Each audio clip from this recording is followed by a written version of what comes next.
자, 하이라이트 시작하도록 하겠습니다.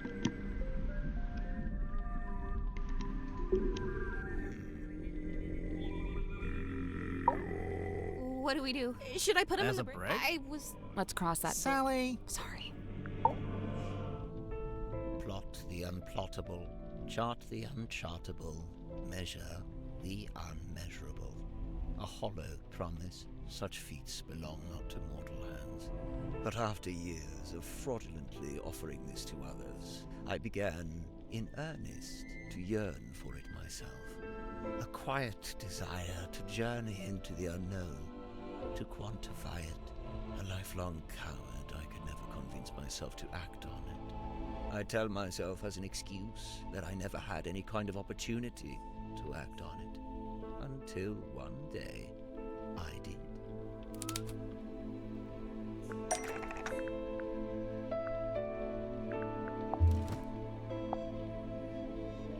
That's not it.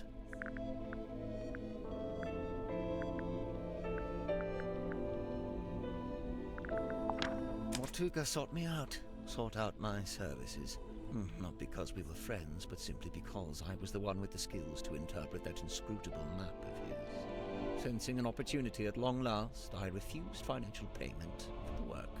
Instead, I asked to be brought along on the ensuing voyage.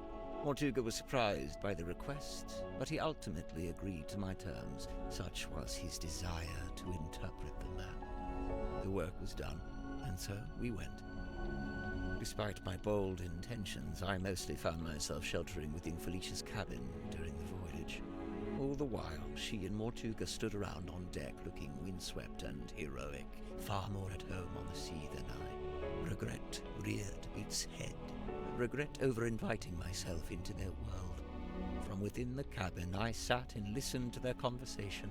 Felicia was telling Mortuga what they were looking for, what they were hoping to find.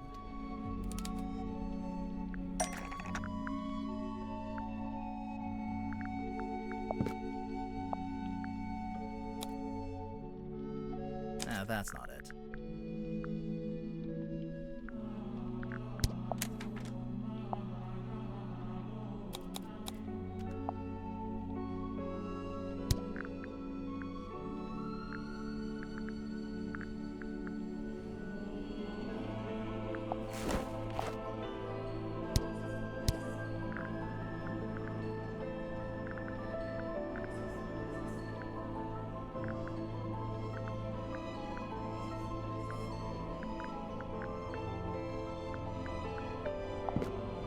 That's not right.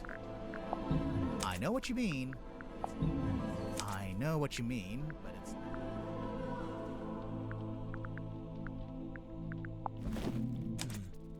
Did Felicia know what it was before she found it? Somehow she did. Her description to Mortuga was thus: a mask worn over the head. It facilitates communication with an ancient being of eternal mystery. That's really how she worded it?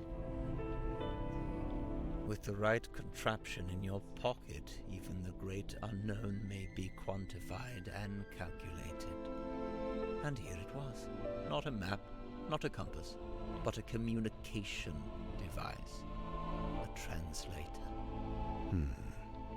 Besides knowing what it was, Felicia also knew how to find it. How its location in the ocean would be marked with a wooden buoy that glows with green light. We waited. Night fell. But before long we were indeed signaled by this very light, and the buoy was sighted. Mortuga hauled it up, pulled it all up, right onto the deck. It was heavy, but he was strong.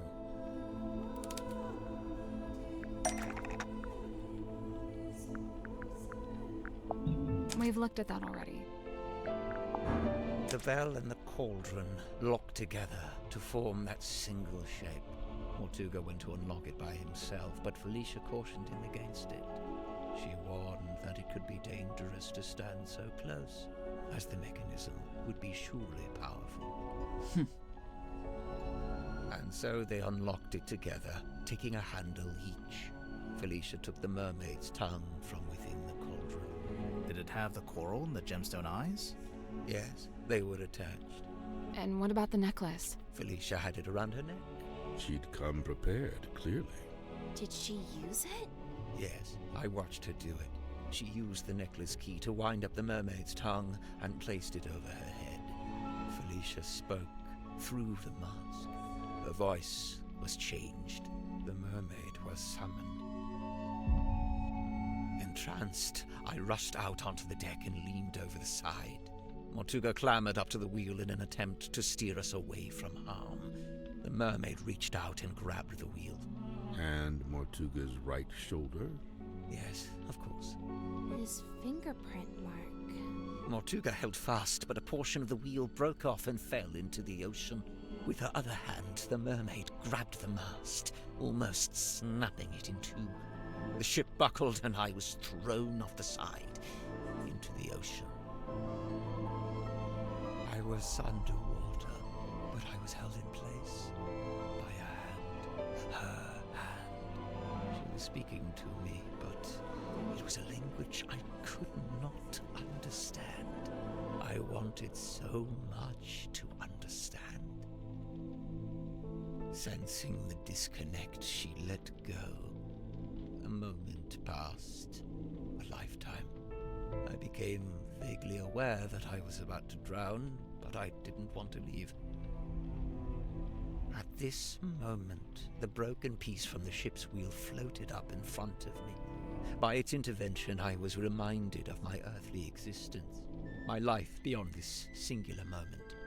I was overwhelmed with a cowardly desire to return to the surface, to see the sun, to live, to breathe.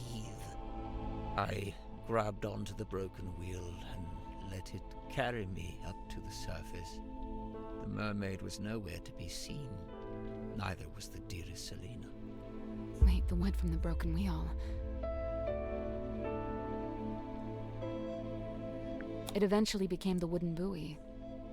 Maybe that's I not it. grabbed mermaid. Wait, the wood from the broken wheel. It eventually became... Correct. It has been my earthly tether. The feel of the wood in my hand. 알면서 a 틀렸어요. tangible reminder of that desire I once felt to live and to breathe. But what happened? Weren't you stranded in the ocean? Somehow the currents carried me back to the Silkworm Coast. I took the broken wheel piece back home and fell into a deep sleep.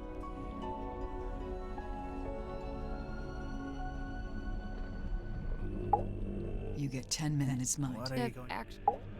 Fascinating. Oh no? To a certain You extent. could have told us. And what if I'd been wrong? He stands. Yeah, well, we... Under. Accepting that. Nothing.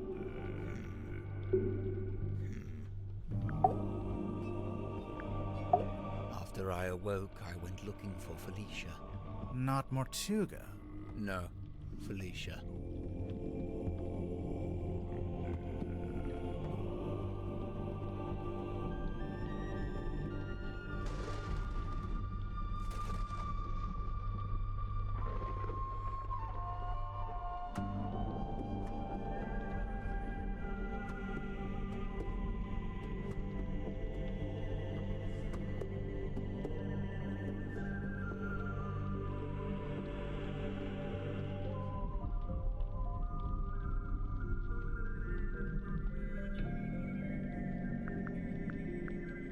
Felicia had been the one wearing the mermaid's tongue. Correct. Given what I knew of its function, I surmised she may have understood what the mermaid had said to me. I went to the Stone Top Inn, but Felicia was not there. I searched through the empty building until I came to Mortuga's room. I was encouraged to see that he had at least retained the wooden buoy and the iron bell. Mortuga was in his bed, asleep. He looked ill, weak. I woke him up. I asked him about the mermaid's tongue. What had happened to it? Where was it? At first, Mortuga said nothing. He merely looked at me. He told me that he and Felicia had locked it away in the cauldron and thrown it back into the ocean. He said they'd kept the wooden buoy so that nobody else would ever be able to find it. And they'd kept the iron bell, so that even if someone was to come across the cauldron, they wouldn't be able to unlock it. I was horrified to learn this. My only chance of summoning and communicating with the mermaid lost beneath the waves. Or so I thought. Did you ask about the necklace key? Mortuga hadn't mentioned it, and I did not ask about it. At that time, I simply assumed it had been left in the mouth of the mermaid's tongue and thus would be in the cauldron. I demanded that we take the dearest Selena back out on a second voyage to recover the sunken cauldron. Mortuga said it was impossible. For one, the dearest Selena couldn't recover it from the bottom of the ocean if it was not attached to the buoy. And secondly, Felicia had decommissioned the ship and it was being taken apart at the shipyard. In explanation, Mortuga handed me a folded piece of parchment. It had inscribed a note from Felicia. She was to be leaving town immediately. She did not say where she was going. Mortuga told me he had slept through Felicia's parting visit. He was distraught over it, heartbroken. With a desperate look, he asked me if Felicia had also come to visit me on her way out of town. I told him yes, she had. Mortuga's eyes opened wide. Did she say where she was going? I must know. I have to know. I told him yes. Yes, she told me where she was going and she'd given me the address. His eyes widened further. Give it to me. I need to know. I'll go after her. I told him I would, in exchange for the mermaid's tongue. Mortuga told me again how it was impossible. There's no way. It's lost. You need to let it go. I didn't want to hear it. I left the inn still clutching the deeds. I went down to the shipyard and spoke with Donovan Drummond. He had begun taking apart the dearest Selena. I inquired about purchasing Drummond's unused submarine, the Seafoam submarine. He told me he would be willing to part with it, but it had never been finished. In order for it to be seaworthy, it would need several new parts that would take a long time to build. However, I was determined to find a solution.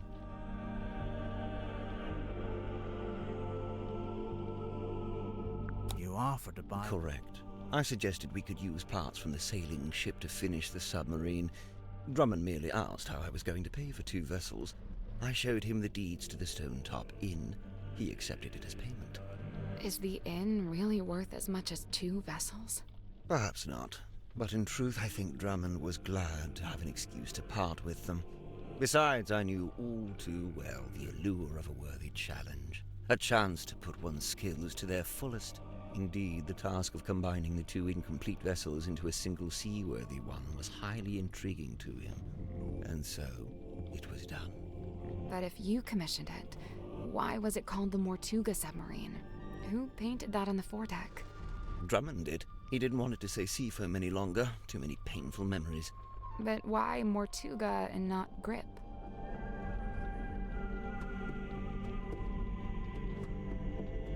Because Grip paid for it with the inn deeds, which were in Mortuga's name.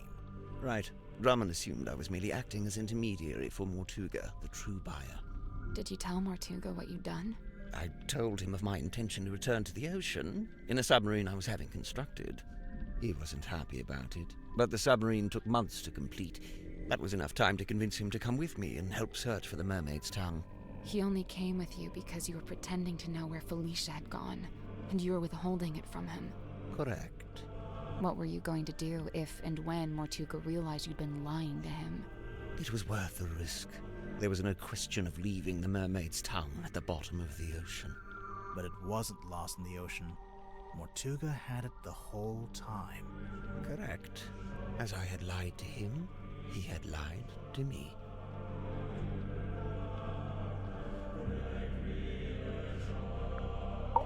Mortuga smuggled the mermaid's tongue onto the submarine before we left. He didn't want to leave it behind, but he didn't want me to know he had it. Smuggled? How?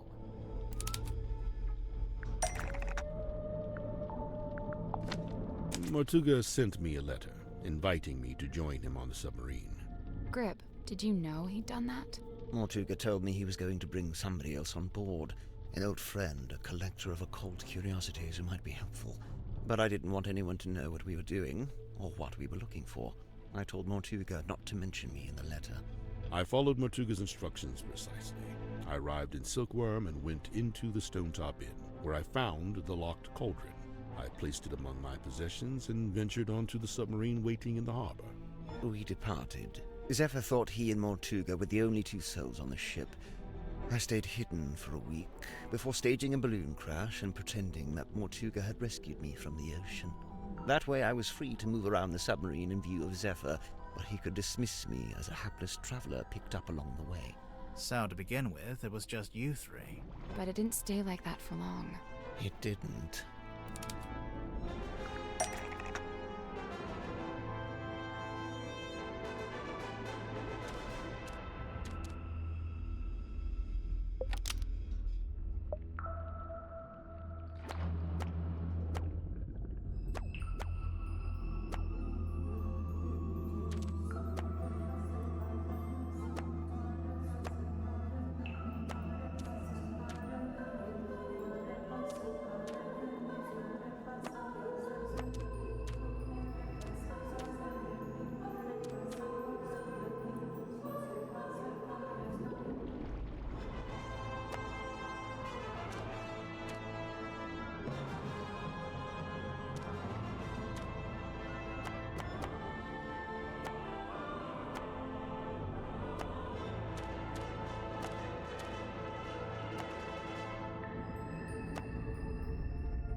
Nope.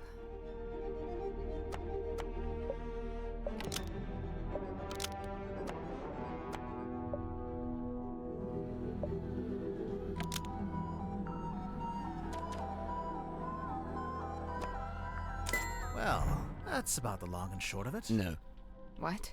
you can't leave it like that. You've left them with misconceptions. You should tell them what you know, all of it. What do you mean? Misconceptions? Maybe one or two, yeah.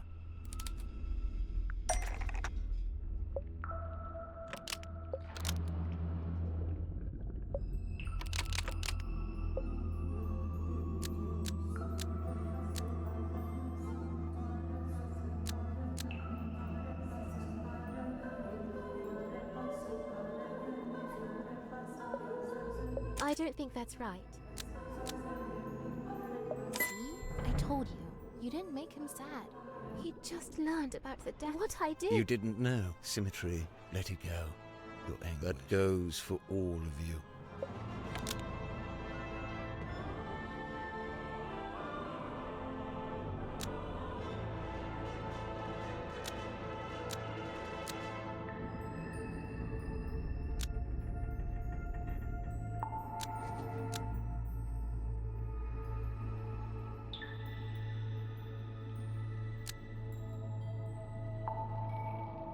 So Mortuga wrote the letter? Not exactly. It was his idea, but he wasn't one for writing by hand. But Why Ibis? Mortuga didn't want to reveal too much in the letter, so he had the idea to pretend to be a neutral. We learned about Ibis from that newspaper page, but honestly, I'm surprised it worked. This explains why Mortuga kept asking about my father. Oh, yeah. I was wondering about that. Were you able to tell him anything? Afraid not. I haven't spoken to my father in... Do you think he would have known anything about Felicia? About... It's possible.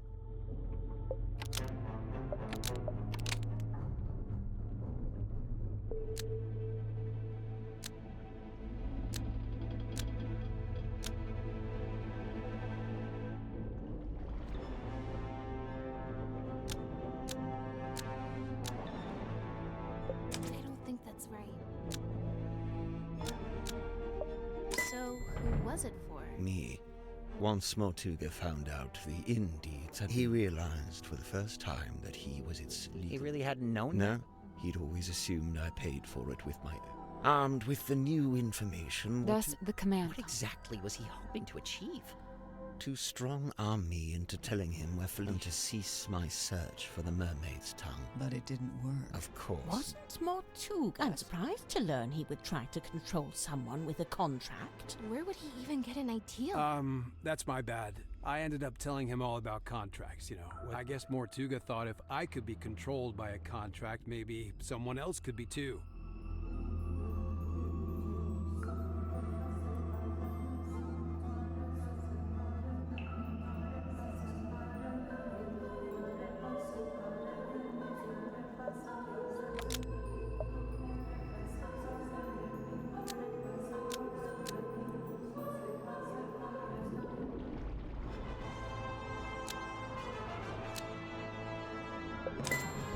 He always did think he would make the best captain, and he did want to leave. But he couldn't. Not without the information he so desired. Not just that, since it turned out he had the mermaid's tongue. I don't think he wanted to leave me on the submarine. He didn't want me anywhere near it. He was trying to protect you. I'm aware. Mortuga's actions, his decisions, all motivated by that same singular desire. It was all in effort to locate Felicia Stonetop. Her. Likewise, it transpires that Godric's actions were also motivated by a singular desire. To commune with the mermaid. Her. And when they opened the black box and found the mourning envelope, found the necklace key, it all came to an end. Well, what are you waiting for? Go ahead, open it. Godric, I really don't know why you're here. This doesn't concern you. I'm afraid it does. I'm to believe the box may contain information on Captain Stonetop. Even if it does, it is wholly unrelated to our unfortunate voyage. I'll be the judge of that. There could be anything in there. Listen. I prefer you not to shake it like that. Besides, it doesn't open that way. It slides out at the side. Let me do it. What's all this? A scroll? An envelope? There's something inside. Wait. What's this? We both know what that is. That's Felicia Stonetop's necklace, isn't it? Isn't it?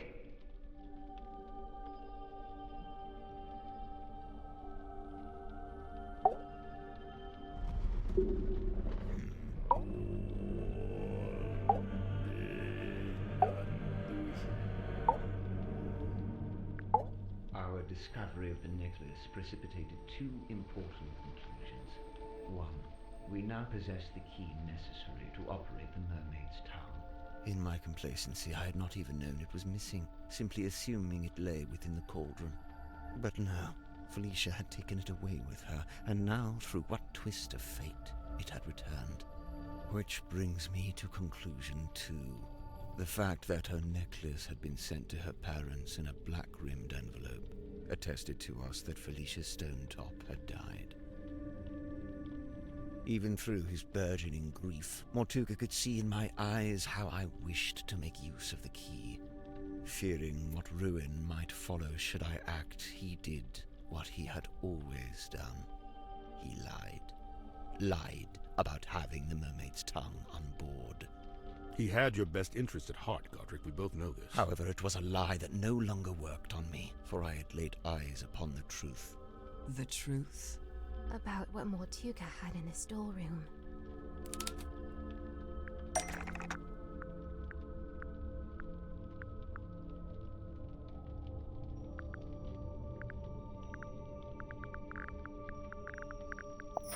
Correct.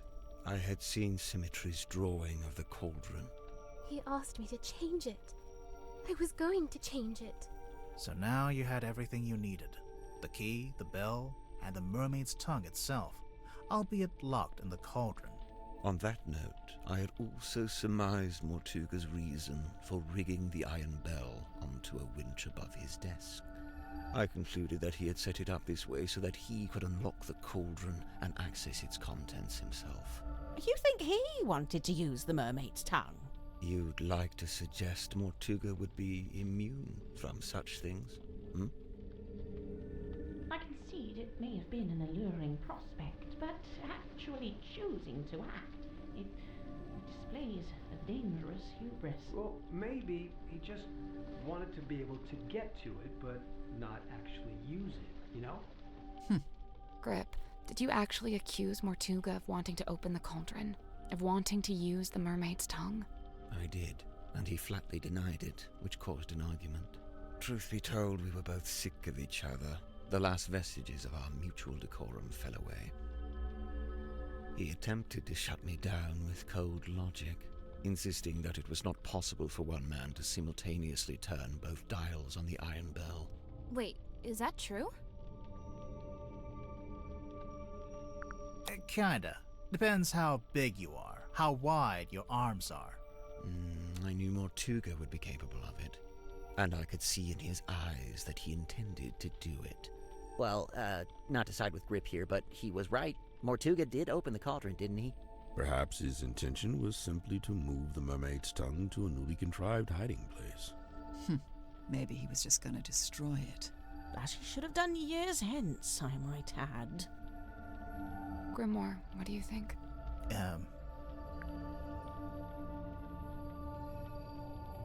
I think he wanted to use the mermaid's tongue. Whatever the reason, I knew it was only a matter of time. And what's more, following our discussion about the mechanism of the iron bell, I understood the specific physicality of the task ahead of him. Physicality? In order to reach both dials, Mortuga would need to hold his body close against the iron bell. His head, his neck, would be right up against the mechanism.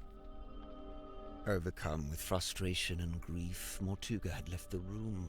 He had left me with the necklace key. I felt it in my hand, the metal cold and sharp. I climbed up onto the desk and wedged it into the iron bell around the back so that it would not be seen. At least, not until the mechanism activated. You're a murderer. Call me what you will.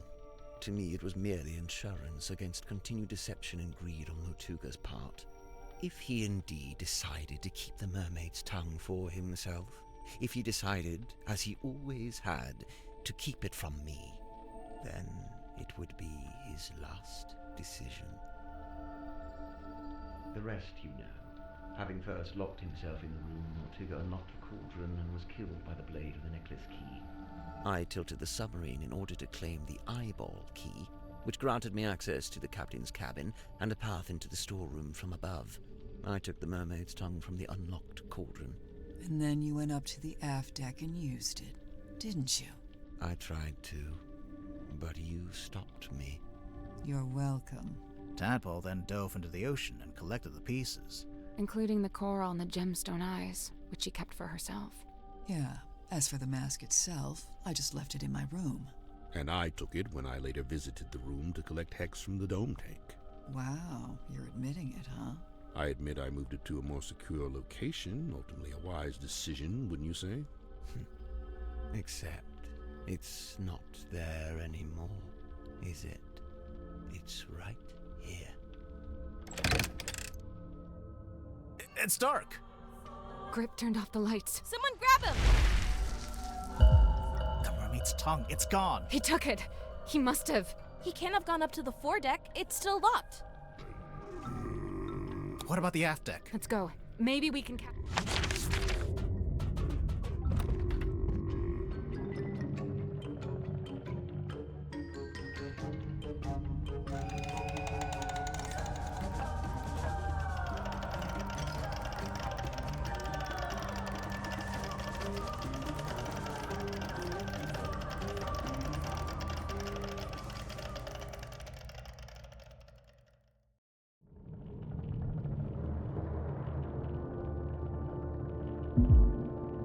He's wearing it. Are we too late?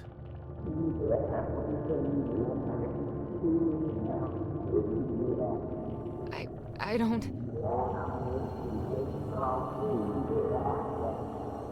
Grip? Are you...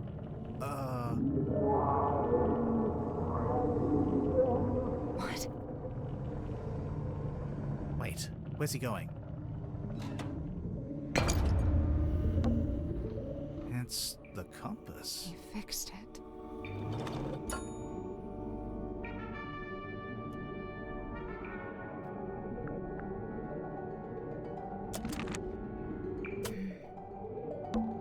What's he going to do? He's locked the door. Can you see him through the window?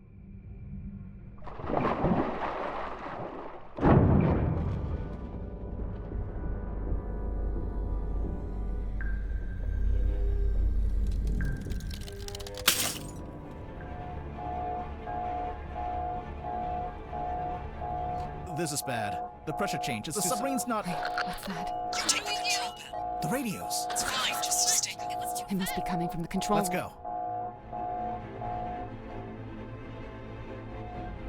We're being held down. We need to resurface. The submarine can't take it. The controls are going crazy. Wait.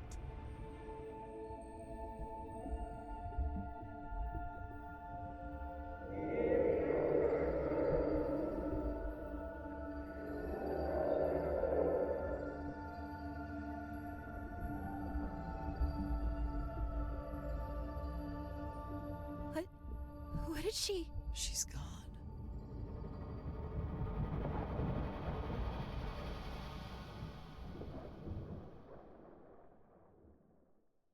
She let us go. Remarkable. Let's just head back to Silkworm, shall we? Get everyone off this submarine. And, Silkworm would be which way? We got moved. No I don't- stars. No. I don't know where. I don't know which way.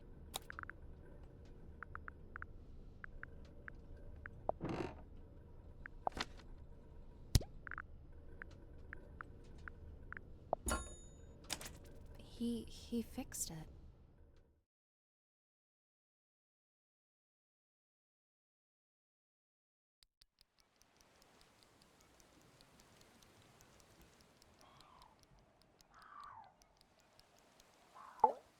Catching up on your text messages? 0 missed calls. Can you believe that? Devastating. Not even from Vanderpeer? I'm writing him a message now. Give him a very selective version of the deets. Smart. Are you okay? Yeah. You? Somehow, yeah. Easily one of the strangest days of my life. It's in the top 5, at least. What are you going to do now? So far, the only thing I've decided on is to go home and have a bath. A bath?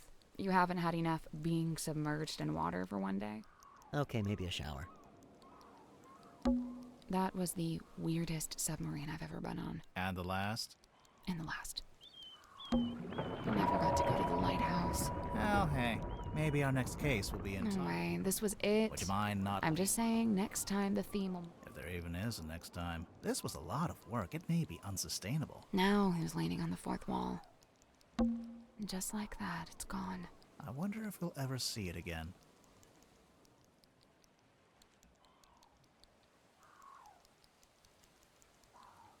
I never got to go to the... Well, hey, maybe our No next... way, this was it. This... Would you wa- mind not leaning... I'm just saying, next time... If there even is... This was a lot of work. It may be unsustainable. Now he was leaning on the fourth wall. I don't know about you. Yeah. You must be pleased. You've come away... Quite right. I'm not sure it would be wise to tell... Oh, don't worry. I'll What are you check going to change mind? Detective Galathorn. Wow, I love it. I'm almost afraid to ask. Sybil. Yep, this conversation is over. Aren't you surprised this didn't turn out to be Yeah, about... I go. They may be... What? Yeah. Grips Emporium. Want to take a look Oh, inside? a nice bit of breaking and entering to finish off the day. We've done worse. You okay, Cynthia? She's still processing. Of course. We all are. That, and we've just been to tell her stepfather that we're leaving Silkworm. Oh? Where are you headed? We, haven't worked that out yet. I know a place you could go. Really? Yeah, I've got a couple friends you could stay with. I'll write down the address for you. Oh, thank you. Is everyone okay? I guess so, huh? Fits as a fiddle. Oh, sure. Just had my human perspective permanently and irrevocably shifted, but hey, what's new? But what about Grip? Did he die or what? I don't know. But he made his choice. I really don't think it would do us any good to worry about it. Sally, did you write down that address for us? Yeah, I'm almost done. Just writing something on the back to help you out. Oh, like instructions? Kinda, yeah. You know, I really must be off. Ah, come on. You've got nowhere to be. You're quite right. Nowhere is precisely where I need to be, and I'm rather in a hurry to get there. All right, that was pretty good. I'll let that slide. And, Tadpole and Zephyr stayed on the submarine? Yeah. Are they gonna rename it? Of course not. You've got to keep the Mortuga name. It's like his fingerprint on history. You say that, but by all accounts, he actually didn't like the submarine very much. That's true. It wasn't his choice to be there. He spent all his time trying to work out how to leave. Well, yes, all right. I can see that. I'd say his fingerprint is right here. It's all of you. It's Symmetry, it's Cynthia, Tadpole, Zephyr, everyone he was kind to, everyone he helped. Dude, that's real. But what about the mermaid's tongue? What about it? Well, we still don't really know anything about it. How it works, who made it. Good. What? It's good that we don't know. It's right. The mermaid's tongue is a shameless shortcut, a trap for the impatient and the dissolute. But you don't want to know what the mermaid said? Oh, I want to know. But as I stand before you now, I can't know. You understand? That's just the way it's meant to be.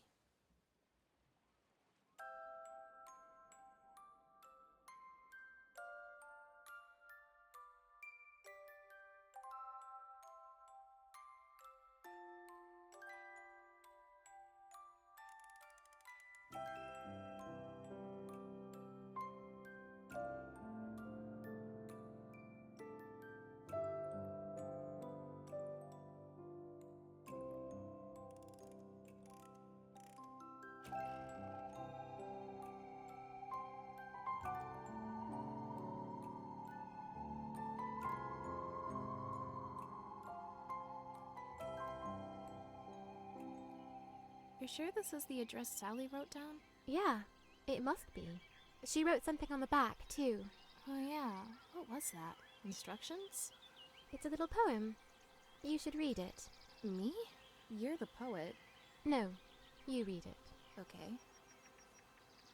Eavesdrop what the stars are saying, earthly tethers slowly fraying, floating, helpless from the worst of jealous hunger, selfish thirst. Take a moment, kneel and meet the flowers growing at your feet.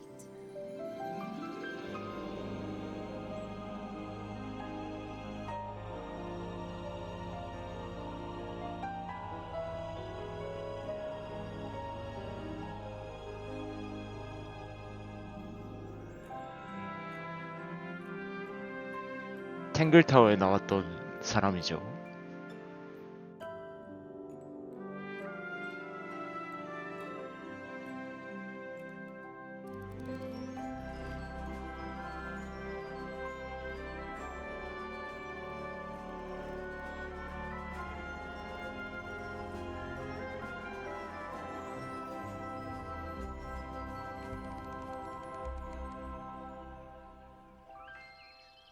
야, 재밌었다.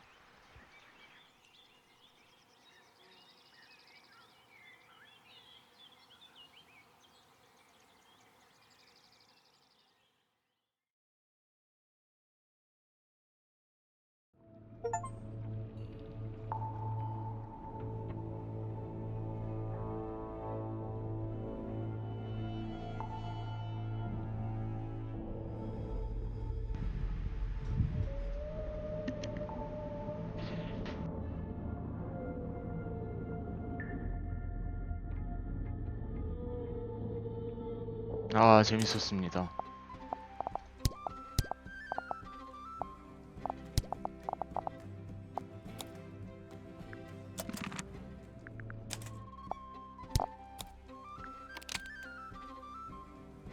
야.